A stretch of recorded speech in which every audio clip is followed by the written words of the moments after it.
I thought a funny off-topic joke was... If we do it like offhand and then go in. Fuck. Splinter Cell Blacklist review, take 1. Action. Splinter Cell Blacklist review, take 6. Action.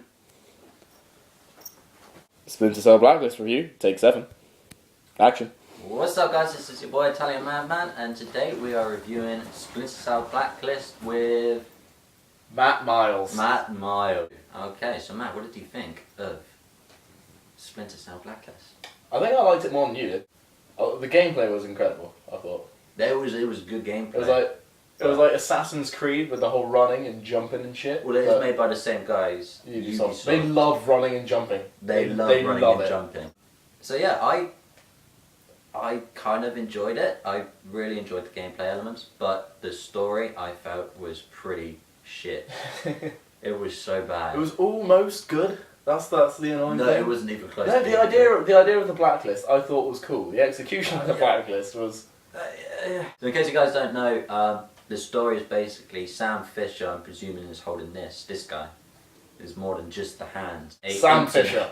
More than just that. This guy. So, he works for an organisation completely denied, it's all covert ops, and the US is attacked by, I don't know why I'm still pointing at it. So the engineers, these big bad guys headed by a mysterious guy who's revealed in about 10 minutes. Yeah. So fucking not boring. So mysterious guy. He's British as well. Americans don't like British people. We suck in video games. We're so bad. So they have a list, the Blacklist, and attacks on the US. US soil. One every 7 days. Because the leader, whose name escapes me, because he's British, but he's also... guy. Oh, see, somewhere from the Middle East? Somewhere? Sam and his team of guys who are absolutely fucking useless have to come. They're alright. To be fair, there's a big computer called the SMI, and that does literally everything for them. I think they just sit around drinking coffee whilst the SMI just sorts everything. So anyway, so there's the attack on that, and it's basically him trying to stop him. Now, like you said, it was a good idea, but its execution, the fact that its characters, like, we don't even know the main bad guy's name. You get told his name. But you do get told. It's such a stereotypically Middle Eastern name. He's British, and it's like America just took their two biggest fears, the British and Middle East, and then they just rolled it into one character. If there are any Americans watching this, we apologise. We apologise now. We think you're not racist. You're fat though. Yeah, the story for me was a bit boring. And the characters... All the missions felt very detached from each other. Yes. It felt... Yeah. They could have each been from a standalone game, really. You didn't really need to play the first mission in order to play the second. And they have that weird thing at the menu where it gives the illusion of choice, where it's like, hold off a mission. As if it would affect the end. And it doesn't. No, they give actually, like, you get options to either kill or spare certain characters during the game. These characters, they'll appear for 5 minutes. You won't find out their names. They're literally just, they appear in a corridor. It comes up with L1 spare, R1 kill. Yeah. And then it has no difference other than like 5 seconds of a cutscene. Yeah. No impact on the game whatsoever. I spared all of them. I never heard of any of them again. Spoilers! If you press spare on the first guy, he kills himself anyway. So you might as well just take the glory and shoot him in the face. Oh, it's 3 o'clock. The other characters though, I didn't like. I kind of like. I couldn't tell whether or not I like Briggs. I couldn't tell. I kept on calling him Griggs from Call of Duty, which I feel almost bad about. I just saw black military man. That it? You are a racist. I'm not racist. You're racist. I'm easily confused. I didn't like him that much. I thought he was just a really serious template for every single FPS we've had out in the last decade. That was just kind of just sarcastic all the time and just a big man willing to risk the mission to save his boy. But it was just, he was boring. He didn't have any personality. No, he didn't really. And the people... I didn't really learn much about him as a character himself. You learn that he can shoot from 1,000 metres away. Yeah, like I said, the characters were too fleshed out for me. I didn't really enjoy it. The story's kind of... They keep on bringing to light this whole like relationship between Sam and Grim. But they never actually... That's because it was in Conviction again! There was definitely sexual tension in the mission briefing. Well, I felt sexual tension between Briggs and Charlie. I can feel that. Charlie is cut that sexual tension with a spoon. Charlie, he was American. He was just a hipster douchebag. If you've ever seen Die Hard 4.0, if you've ever seen Die Hard 4.0, yes, they just took him, made him stutter less, named him Charlie, and then put him in Splinter Cell. Even Sam's a bit of a dick in this game. Sam's a massive dick in this game. The mark and execute, that's fun. Though mark and execute quickly becomes utterly useless because everyone wears a helmet, which means you can't headshot anyone. So you barely use it at all. You shoot them and you're like, yeah, they're dead, and it's just like the helmet comes off. It sounds like you shot a can of soup. You just hear this ding, their helmet comes off, their helmet comes off, their helmet comes off. Then they're like, you shot me, and then everyone knows where you are. I found anyway when I was playing it, there was quite a steep learning curve. It steadily got harder as you went along, and then. It didn't steadily get harder as you went along. It was sort of like easy. Everyone knows where you are. But no, I like it. It looks fantastic. We played it on the PS3. Yeah. It looks pretty awesome. Yeah. The lighting's fantastic. It's just the fluency of the actual game is incredible, and like the different takedowns you do. Yeah. No, I played co-op. I know. You don't play stealthy when you play co-op. Yeah. You go for the nearest shotgun. It's less of a stealth game than the other stealth. Well, actually, no. You have the option to play this game as I have done. I'll have because I've done the entire game, mastered a Ghost and all of them. You get these 3 different playing styles. You get Panther, Assault, and Ghost. Panther is where you stealth kill people, so you don't alert them to your position, but you kill them. Ghost is where you can either stealth knock out people, or just completely, if you don't leave them all undisturbed. And then Assault is just where you go all out, you throw grenades at them, you pick up a shotgun. And that is not advisable because it's really hard. I tried that and it didn't work. It was so much fun to play. You feel like a genuine ninja. You did feel properly ninja. When you ghost in and it goes right, you come out the end and you just feel kind of badass. But yeah, I found a couple of glitches when I played as well with the dogs. I was in an air vent and a dog somehow smelt me and he alerted the guards and the guard came over and the guard glitched so he wouldn't move. So I was stuck in an air vent. The dog was just barking and the bloke was there and I got stuck and had to quit out. On glitches, I had one interesting one where I fell through the floor and I was waist deep in a floor on one of the co-op maps. I could move like within a 5 meter radius. Yeah. And I took someone hostage.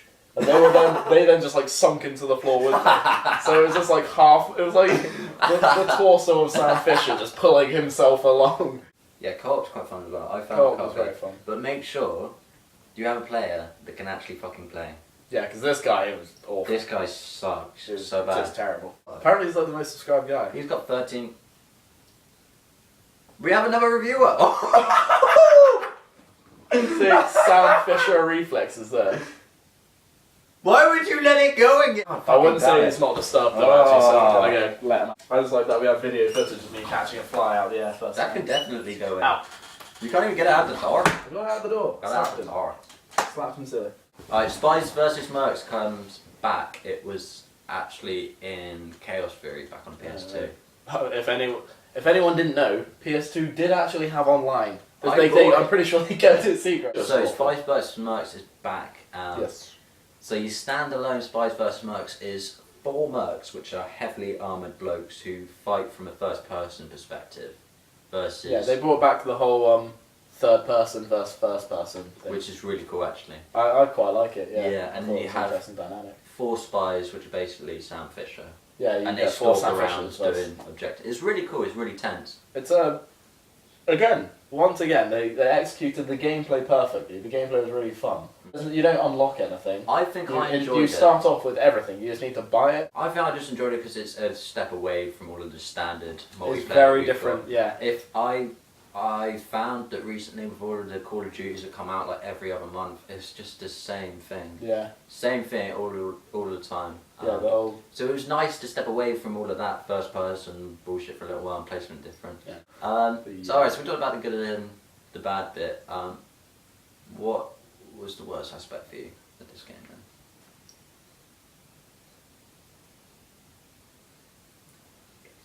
then? The duration. Yeah, what, like 9 missions? You get towards the end, but it feels like halfway into the game, and then suddenly they're just like, oh, this is the last mission. You get a really shitty boss battle at the end. Oh, the boss battles. It's so boring. Spoiler, you just fucking run at the guy. That's it. The main you don't guy, run at him, you run around him. I ran at him. It ended with a quick time event, and anyone who's read the reviews before knows that I fucking hate quick time events. I think they're alright. I mean, they can be really... No! They're an interesting way. No! You can't seem more interactive. Just cut his leg up. Yeah. There you go, kids. Spoilers. Damn it. We're going to have to cut out so much from this. I didn't like, in a single player campaign, when you were playing as Briggs and it took you out of third person and put you in a first person. It felt like I'd been transported straight back into Call of Duty. Actually, I liked playing Splinter Cell campaign in first person. Because you no, that defeats the object of Splinter Cell. No, because you couldn't climb, you couldn't do any of that, but you could still do it stealthily, because you had your silence gun, and then you could do it just the silent felt like takedowns. a quiet mission in Call of Duty. It was a nice change of pace. Thank you. So that's good. And I think they only inserted that because of the popularity Call of Duty has gotten. And I think they didn't want to eliminate some of that market, but I think it was a poor decision. Because it sucked. It was so not boring. bad. No, I like the second time through. I thought it was a nice change of pace. No, it wasn't. But that's just because I played so much of this third person climbing shit. Okay. I enjoyed getting inside Briggs' head and just finding there was nothing. He was an it was an empty. It was just so boring. Would you buy it or rent it? I think I'd buy it, yeah. Yeah. Going back, and I think I'm glad that I did buy it, I didn't rent it. I'd say if you're a Splinter Cell fan, this is a slight step away from what you've been playing before, and I think it's continuing in Conviction's step. Yeah, Conviction sort of took a veer off, and then this has followed that. Yeah, I think if you're a Splinter Cell fan, or you enjoy third-person games where there's something slightly different, or stealth games in general, buy it. This. And don't spend the extra money on the watch. But no, don't stop it. Don't do it. Spend £60, right? £60. And get this watch. Right. Slightly resembles night vision goggles. You can never wear them. Wait, hold on. That's not the best bit. Ready? Are you gonna make it light? Fucking glow in the dark. Look at that. It's not even glow in the dark. It has lighting. There's a difference between glowing in the dark and having lights. Right. So there you go. There is our first video review of Splinter Cell Blacklist. First video review of anything. There's our first video review of anything. We will be having a few more coming in, so make sure you like, comment, and subscribe. If you haven't pointed directly at the like, you're going to look here. I generally don't know where it is. Yeah, it's over there, isn't it? Like, comment, and subscribe's here. Subscribe, is it below or above? Is it next to like or dislike? Don't dislike. Oh, what if I point at dislike? There's not even a dislike button. Yeah, don't hit dislike. There. Please don't hit dislike. What if it's actually more like there? We will have a green more coming in once this asshole sorts himself out and we actually have money to buy a PS4. That's what the overdraft is for. Unless my parents are watching this. In that case, my overdraft isn't for the PS4. It's for books, school stuff, healthy food, vegetables, and marijuana. No. Not that, no. Okay. If Matt's parents are watching, I just want to point out that I'm pretty sure he doesn't smoke that stuff. We should probably edit this bit out. Make sure that you like our page. Our page is my page. Your page, is it a joint project? I'm a guest. You're forgetting You're a guest. I'm just going to be a very a frequently occurring guest. My fan. I'd like to thank my one fan out there, Ryan Clements. Ryan Clements! Thank you so much for watching, Ryan. We will get some more for you soon. Thank you, Matt Miles, for participating in this video review. It's been very, it's been very. Thank you for having me in my home. No problem. Alright, guys, that's it.